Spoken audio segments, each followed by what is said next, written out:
I want your challenge. I know a lot of people will challenge the things I'll say because I'm going to be very brutal this morning. Alhaji Atiku Abubakar should stop being hypocritical. I beg, in the name of God. The first time we ever tried a candidate that tried to bring competency to the ballot was the 1979 elections when Awolowo and Umedi ran. There were two Southerners and they were Christian tickets. They rebuffed the ticket. Till today. If they are two Southerners and Christian, they will rebuff the ticket. Awolowo was from the southwest, Umedi was from the southeast. They said, oh, he doesn't have national spread.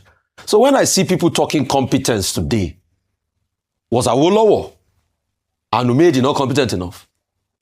Why did they rebuff the ticket then? They were talking national spread. Why I say Alhaji Atiku Abubakar should stop being hypocritical. Alhaji Atiku Abubakar, with a lot of respect to him, and I love him so much, says things only when they favor him. Is this not Atiku Abubakar that went to court against Jonathan in 2011 to ensure the PDP zoning formula? And his associates, MPLF, they went to court. His associates went to court. There were many court cases ensuring that they must insist. In fact, I think in one of the rulings, the court said, oh, they can't assume jurisdiction and give a decision, but they acknowledged the fact that PDP had the zoning arrangements. So then, when he was going to court, when he was pushing then against Jonathan, zoning was not self-defeating, Abi. When he left Olusegun Obasanjo in 2007, that Jagaban zoned, what is it called, to the north for him, and he ran in that election, correct him if I'm wrong, against Umar Musa Aradua. Zoning was not a bad deal then. When they finally got their way in 2015 with the APC, and they said, oh, because Jonathan reneged on the term, they were going to punish him. And they zoned the ticket to the APC in 2015. Zoning was good then.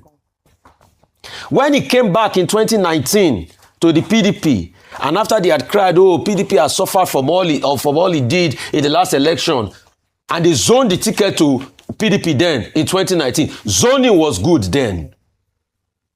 But when his own ambition holds sway, and people were saying, after zoning in 2019, they should zone back to the South 2023. He said, no, zoning is not good then, and he scattered the zoning agreement. I ask, please prove me wrong. Fact check me. I don't talk without facts. I like to talk with empirical facts. That's why they call me a man of facts. And please, bring your heat on. I'm ready. We are saying these things to save this country. On the 2nd of December 2010, zoning, we have been vindicated, Atiku. Former Vice President Atiku Abubakar has described last Tuesday's judgment a great victory for honesty and integrity and rebuke against arbitrariness. He reiterated that President Jonathan's decision to contest 2011 would send wrong signal to group and organization that painstakingly developed a constitution and ground rules to set operational guidelines. This was when they were fighting in favor of zoning. That power should have come to the north for them to finish the term. So, in other instances, when President Tinubu now gave him the right to run his own power at that time, there was no big deal about it then, right? Why are we talking like this? Why are we always talking like this? You know, despite fighting Jonathan, he still went ahead and vied in the primaries against Jonathan before he was beaten and Jonathan emerged in 2011. Zoning was good when Atiku is fighting, when Atiku is on the ballot, when he wants to get it. Zoning is when zoning doesn't favor him, zoning is bad. Yeah. When zoning favors him, zoning is good. When it doesn't favor him, zoning is bad. The next argument that they keep making, they say from 2019 to this time, power has gone more to the north. Yes, I accept the argument. Let me give you a counter argument. From 1960 to this time, fact check me, the north has ruled between 45 to 47 years. The south have ruled barely about 80 to 20 years. So should we ask that we want those 20 years back? That's the second argument. Please, people should stop saying this. You have your own ambition. And please, with due respect, since this Obi man has left, he has not abused, he has not attacked you. You people should let everything be. Go to the field and prove to Nigerians what you can do. All this attack and this talk about zoning. That's why I just have to put pay to it. This is the only thing I'm going to say here today. Let it be on record.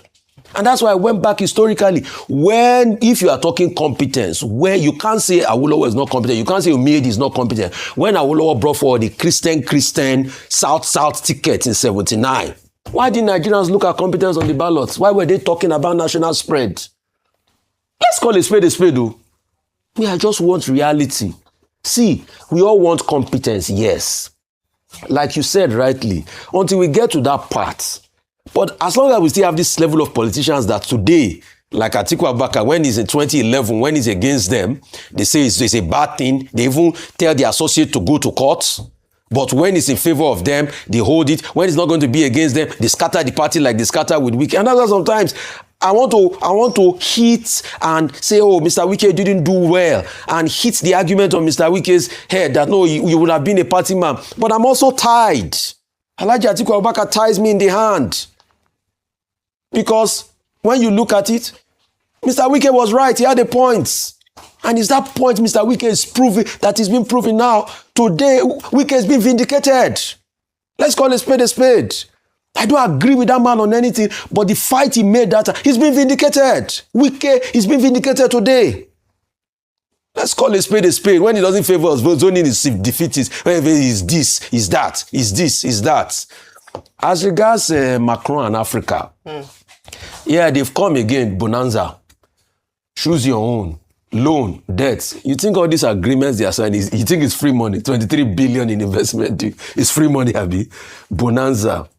It's go bonanza. You remember, hey ladies, drop it, a song. Go bonanza. Yeah, I know. Just like Nigeria is about to take another 1.5 billion again for economic growth and development. Shine your eye, African leaders who not every smile is a smile. Okay, thank you. Dr. Okay, let me start with former Vice President Atiku Abubakar, who says that it will be self-defeating and intellectually defeatist to say that the next president must come to the South, and that will work against the interests of President Bola Ahmed Tinubu. And in his own reckoning, that nobody has ever come from the same zone as the sitting incumbent president and then went ahead to win the election. The first question to ask is, one, why did he then, in 2019, on the platform of the PDP, seek to become president of Nigeria when the late President Buhari was in the saddle? So he didn't have that wisdom at that time. Second, he says he's self-defeating and intellectually defeatist. Well, where is that written in the Constitution? This whole idea of rotation is a sign of the underdevelopment of the Nigerian political process. I think the answer to that is that we should have a country where the best and the brightest persons of competence, people of great ability are the ones who become president. Even as a convention, this idea of north-south, there should be a sunset clause on it to say that those who are capable are the persons who should come and run for presidency. And as Dr. Kwankwanso pointed out in an interview on Arise News, the young people of Nigeria do not want people on the basis of religion and ethnicity. They want persons who are competent and who can provide quality leadership. And Dr. Kwankwanso is right on that score. We should move away from a situation whereby all kinds of flotsam and jetsams of the society are the ones who aspire to high office without having the necessary prerequisite qualifications. Number three is the argument by Waziri Adamawa that, the North has only had 10 years, the South has had 18 years at the top level since 1999. No, that argument is facetious. It shows sign of desperation. When President Musa Yar'Adua died, and in 2011, we had that situation where President Jonathan had to complete the term. Now, that completion of the term of President Yar'Adua that was talked about was in the Constitution. The Constitution says when the principal falls because it's a joint ticket, the next person follows. Now, and it was an unusual situation. It was an accident of history. And I think it is disingenuous to act on that and say, oh, I'm playing North-South politics. It could have happened to a Southerner too. If a Southern president were to die in office at any time, we would still say that the Constitution must be followed.